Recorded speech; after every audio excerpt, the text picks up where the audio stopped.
Hablando de clima, justamente tenemos que hablar del clima político aquí en la República Argentina y como siempre decimos, cuando intentamos comprender o entender la política nacional, necesitamos de alguien que nos dé una mano para comprenderla, ¿no? Y en este caso, un amigo de la casa, Sebastián Alperín está del otro lado. ¿Cómo te va, Sebastián? Raulo de este lado, ¿cómo andás? ¿Qué tal, Raúl? Un gusto escucharte. Igualmente, mi amigo, igualmente. Nada, vos sabés que lo que implica diciembre, creo que la vez que estuviste acá llegamos a hablar de los meses de diciembre aquí en la Argentina. Este mes, me parece a mí, este mes de diciembre del 2025 está más cercano al balance que a los problemas que hemos sufrido más de una vez cerca de fin de año en fechas complicadas para muchos.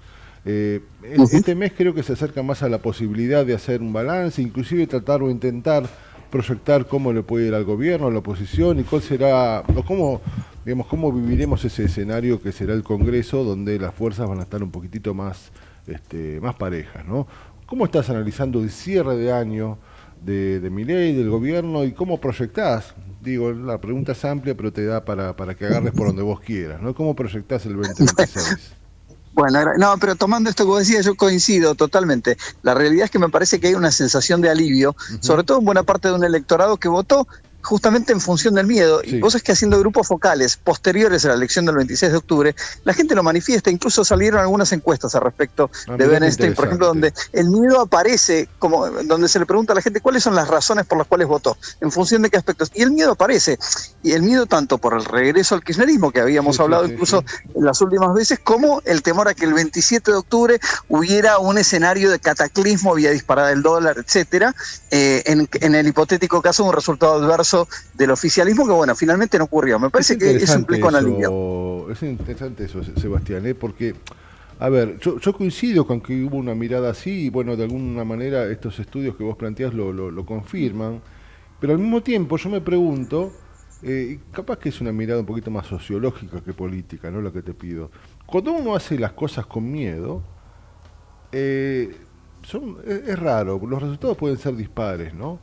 Yo no digo que esto sea lo que vaya a ocurrir, pero votar con miedo, no digo que no sea sano, pero más o menos, ¿no? Más allá de lo que pueda ocurrir y más allá de que es cierto que la gente o gran parte de los votantes tenían temor a la vuelta del kirchnerismo o el famoso riesgo Cuca, ¿no? Como llaman los libertarios. Pero digo, ¿cómo analizás que se haya votado con miedo?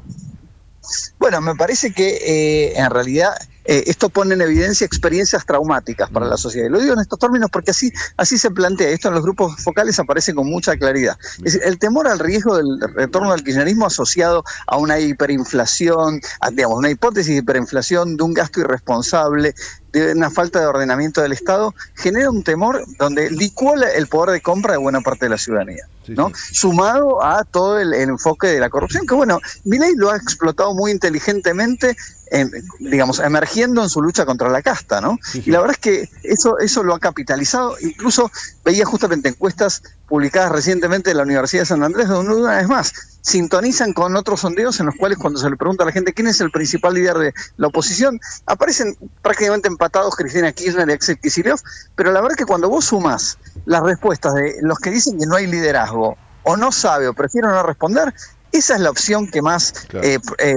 porcentaje captura, digo, más de un 40% se inclina por alguna de estas opciones. Con lo cual, esto que vos decías, que el miedo no es un buen compañero, y lo vemos también en función de, superado el temor inicial de lo inmediato, que pudiera haber un cataclismo, que, bueno, eso no va a ocurrir, pero sí es cierto que la misma gente que votó, incluso en apoyo al oficialismo, manifiesta una dosis importante de incertidumbre. Y esto conspira contra la economía de bolsillo, porque la incertidumbre justamente es enemiga del riesgo, del consumo, de embarcarse en proyectos de mediano y largo plazo, de cambiar un vehículo, un inmueble, aquellos que obviamente tendrían esa posibilidad.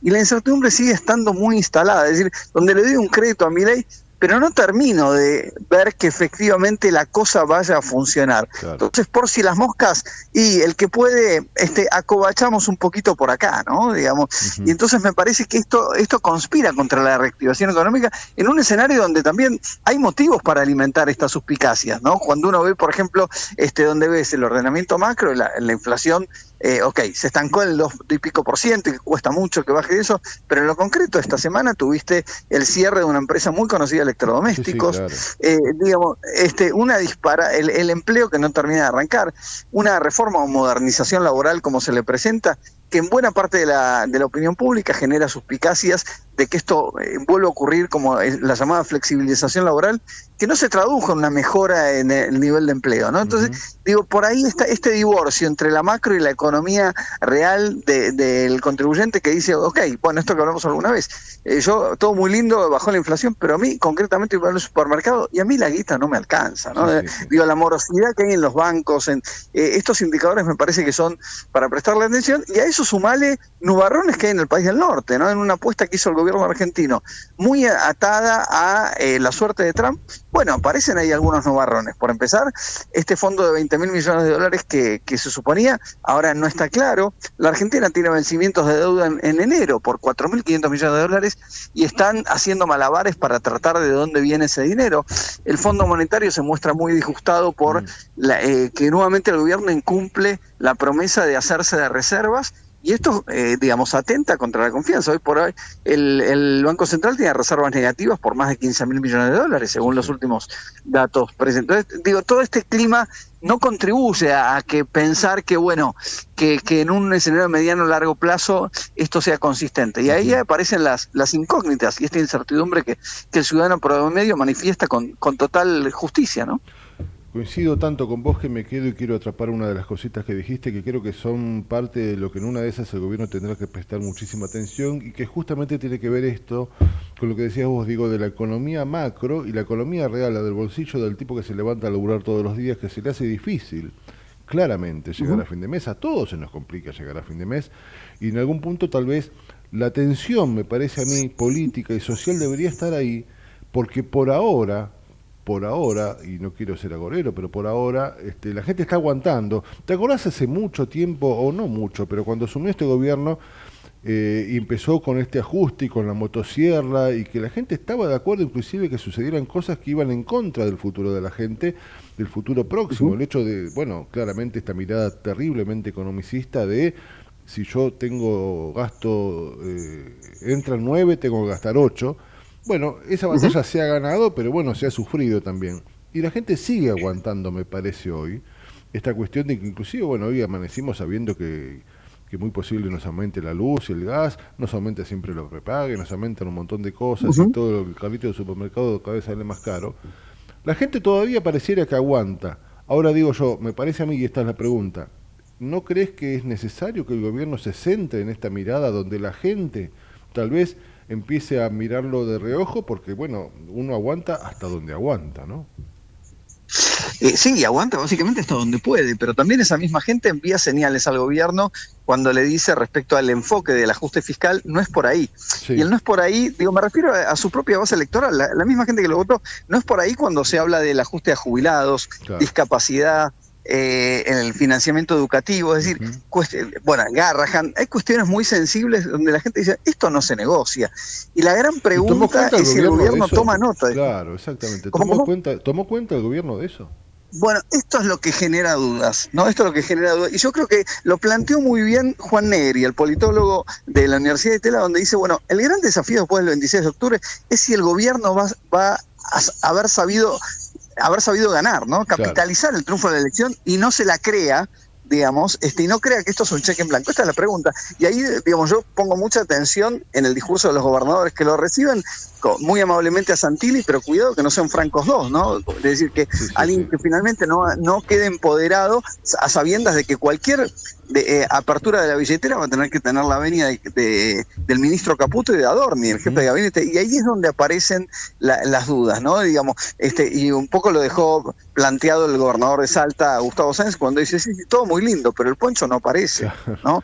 O el gobernador Puyaro de Santa Fe, cuando dijo, bueno, antes de reunirnos tenemos que tener 2 o 3 cuestiones planteadas, porque la agenda está planteada. La pregunta que le hacen al gobierno es, ¿qué van a hacer? Nosotros los apoyamos en 2024 con la ley de bases, y no hubo un retorno en materia de coparticipación, apoyo a la obra pública.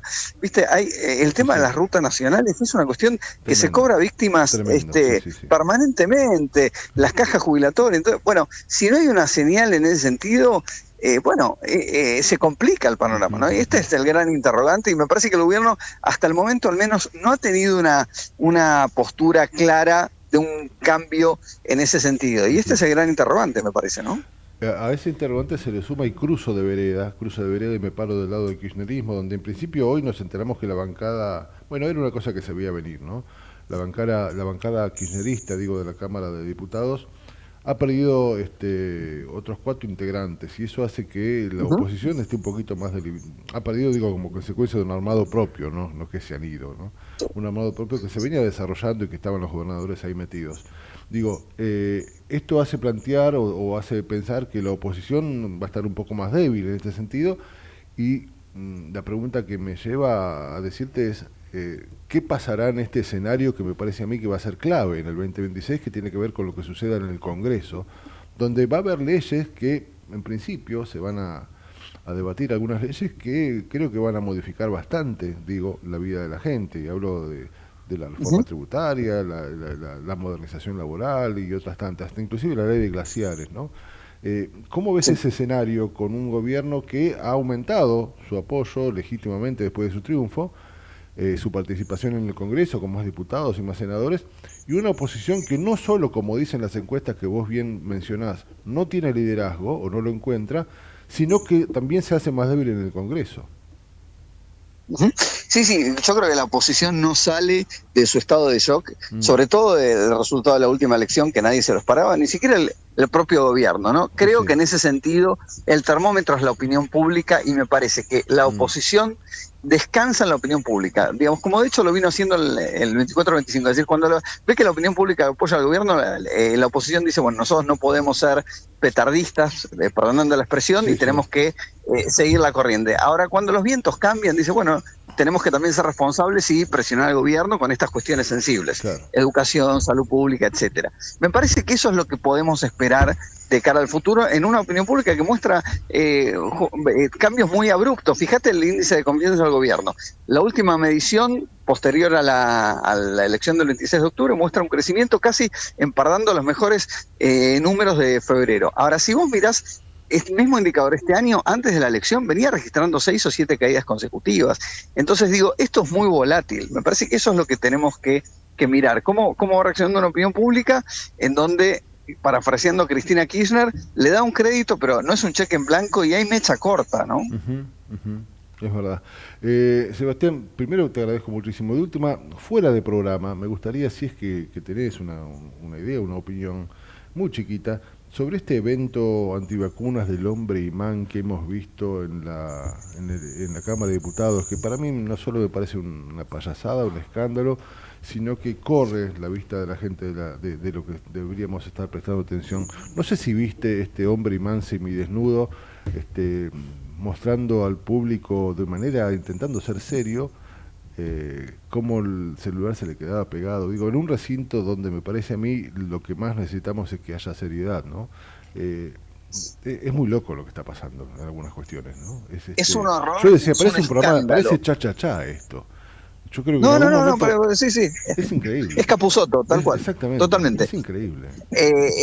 Esto es un escándalo, y me parece que esto debería llamar la atención de las autoridades que dieron, digamos, la autorización para que un evento de estas características se lleve a cabo. Sí, sí, Esto sí. me parece que hay que investigarlo, y porque no Esto fue puede autorizado por justamente Martín jugarse. Menem, Cuando ¿eh? hablamos de que en la Argentina no hay instituciones, bueno, después hagámonos cargo, ¿no? ¿Qué pasa? Si en un congreso se hace un evento de estas características, no pretendamos que la gente tenga una Sí, valoración sí, sí. de la institucionalidad, digo, porque, a ver, me parece que las autoridades tienen que estar a la altura de las circunstancias, y una vez más han dado muestras acabadas de no ser así. Así es, la verdad que es increíble. Te agradezco por por esta respuesta fuera de programa, que no tiene que ver mucho con la política, pero más o menos.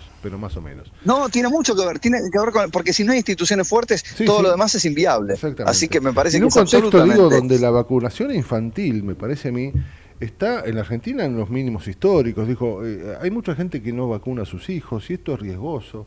Y en un contexto donde Totalmente. se ha desfinanciado en algunas cuestiones que tienen que ver con eso, bueno, bueno, y Martín Menem ha dado vía libre a esto, seguramente Milei lo sabría, digo, el impacto me parece que se va a mostrar mucho más en estos ratos, ¿no? que siguen.